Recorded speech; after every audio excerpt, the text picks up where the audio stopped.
Perkenalkan, nama saya Rani Mukir Sialagan, saya dari kelas 12 MIPA 4. Di sini saya akan mempraktekkan sedikit tentang denaturasi protein dengan menggunakan telur. Bahan yang kita gunakan cukup 2 butir telur menggunakan kuali dan gas. Di sini saya akan memecahkan telur ke dalam kuali yang sudah berisi air. Kita akan melihat perbedaannya nanti dengan telur yang belum masak, dan di situ kita akan menggunakan perbandingannya. Kita tunggu setelah masak. Pada telur ini dapat dikatakan penurunan bentuk pada telur yang sudah masak ya.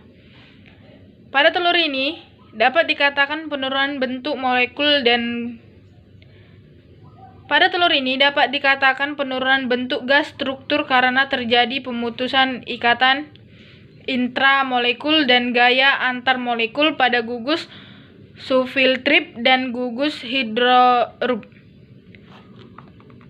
Proses pemanasan pada telur berfungsi untuk membuat protein pada putih telur akan terdenaturasi sehingga kemampuan mengikatnya menurun. Mengapa bisa terjadi? Karena energi panas dapat memutuskan energi non-kovalen yang ada pada struktur alami protein. Tapi, hal ini tidak memutuskan ikatan kovalennya yang berupa ikatan peptidanya.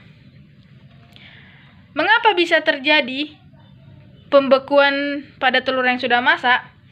Karena protein terbuat dari rantai asam amino, di mana di dalam putih telur protein ini terdapat seperti lipatan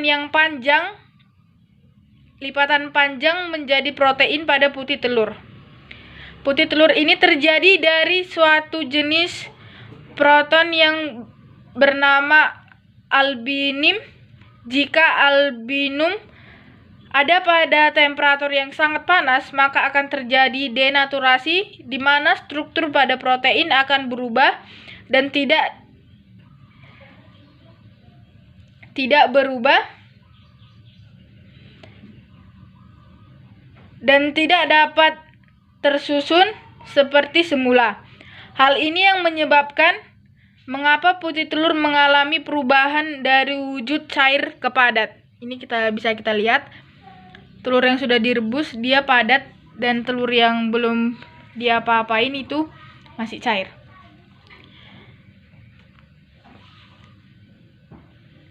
Dan